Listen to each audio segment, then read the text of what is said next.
Hands up, thank you everyone. First question for Kieran. Katie Gower, front row. We're ready, John, thank you. Kieran, I just want to ask about mind games, particularly the mind games that are played by coaches and otherwise Eddie Jones. Do mind games affect you? How do the players react to these sort of allegations, spines, to be honest, from our point of view, it doesn't even come into the equation. Myself personally, don't read any news or anything, so don't know what's going on, and I'm sure a lot of the guys are the same. But for us, we focus on what we can do, which is our preparation for the game. Nice. How's the distribution? Yeah, it's good. It's actually it's responded really well over the first few days of the week. So yeah, good to go. What actually just happened? Just wake up next morning and Yeah, it was just a bit tight, and a bit tighter than after the usual game. So just precautionary, really, just looking after it.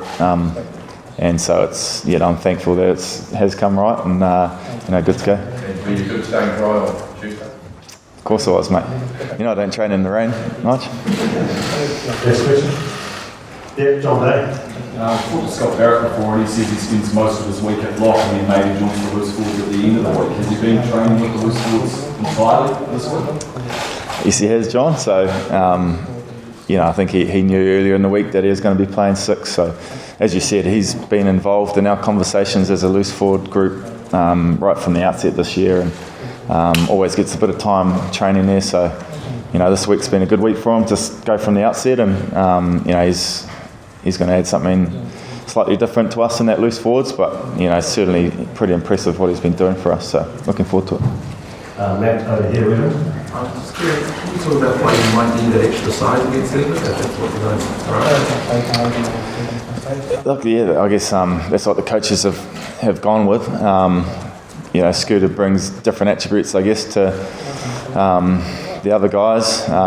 He's certainly going to be physical. He's great in the line-outs and defensively. So, he's someone that I guess every time he's been on the field for us has done a great job. So, I think the coaches in that wanted to get him out there earlier than what we've seen so far. Liam, Can you just talk to us a little bit about the journey after the back surgery? How's it been to get there?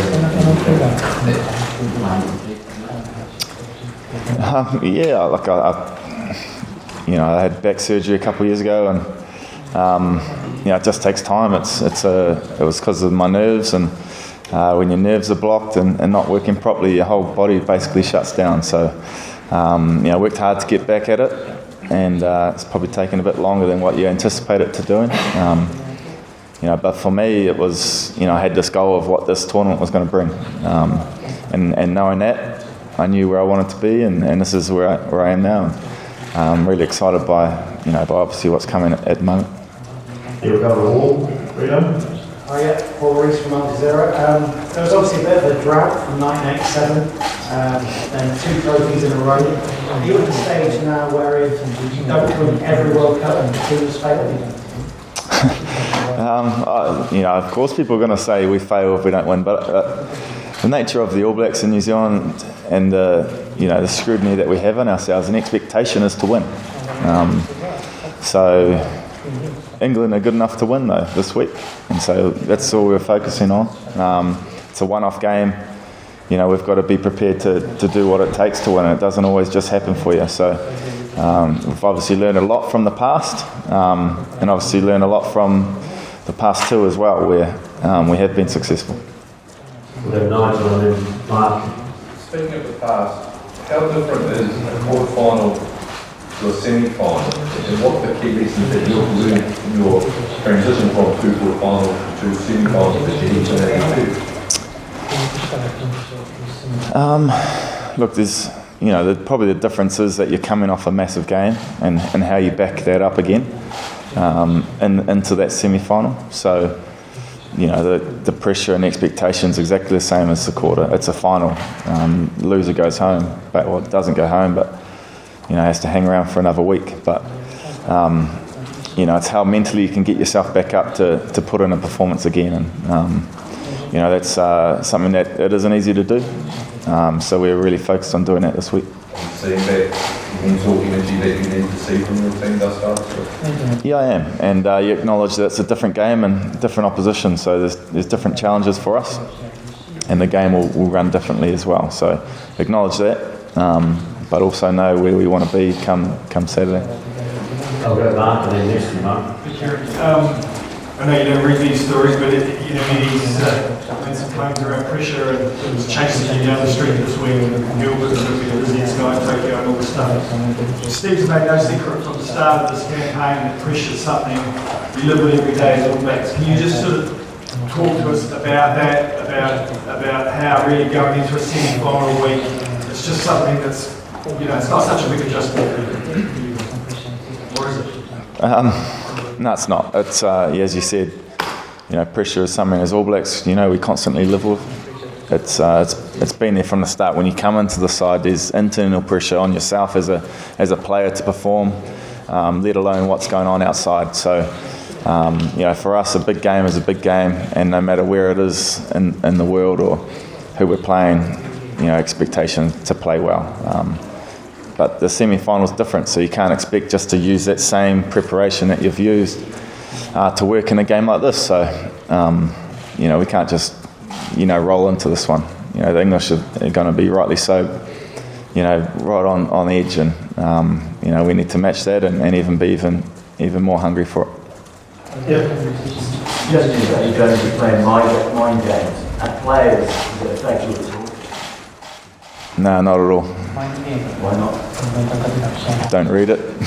Don't really care. What happens prior to the game, we care about our preparation and wanting to get ourselves in the best shape for Saturday. We'll go John and then Jamie. Kieran Read equal Sean Fitzpatrick for 51 tests as captain. Just as he one of the earliest All Black captains you remember, or you just remember his leadership style? Fits in there is. Did you get him to ask that? Did you Fitzy?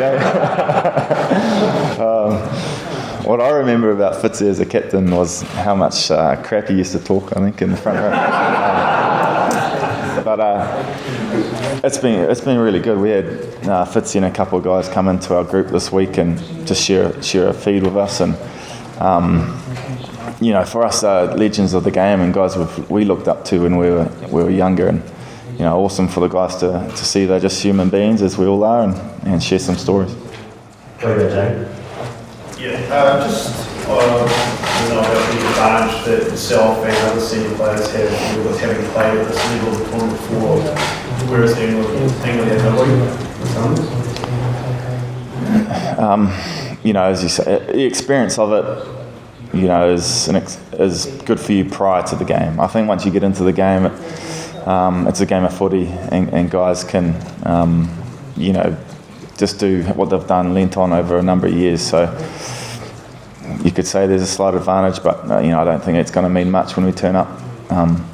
You've got to turn up with the right attitude and focus on what you need to achieve. Yeah. We've got time for a couple more on the left-hand side and then at the back. Kieran, Eddie Jones has pointed out at least 2 or 3 times this week that a big chunk of the squad played on the 2017 Lions tour. I just wondered from your point of view, how different is this All Blacks team from that one, and how important a point in this kind of team's life cycle was that tour series? This All Black team is completely different. And how we play, the guys we've got here is obviously different as well. But what that series did do for us was, give us some great learnings and presented us with challenges that, what the Northern Hemisphere teams bring, especially against us as a team. So, it's evident potentially how the English are going to play. They've certainly got, a great forward pack and backs, obviously, and, who are pretty dangerous. So, understanding what they're going to bring is great. But obviously going back to who we are and what we want to achieve and how we want to play. I'll take the last question at the back on the right-hand side, really. Sorry, was it easy?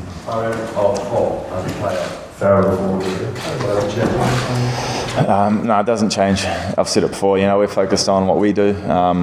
Whoever they put in there is a good player. They're both great players. So you know, we'll just react to whoever it is, but it certainly won't change how we prepare.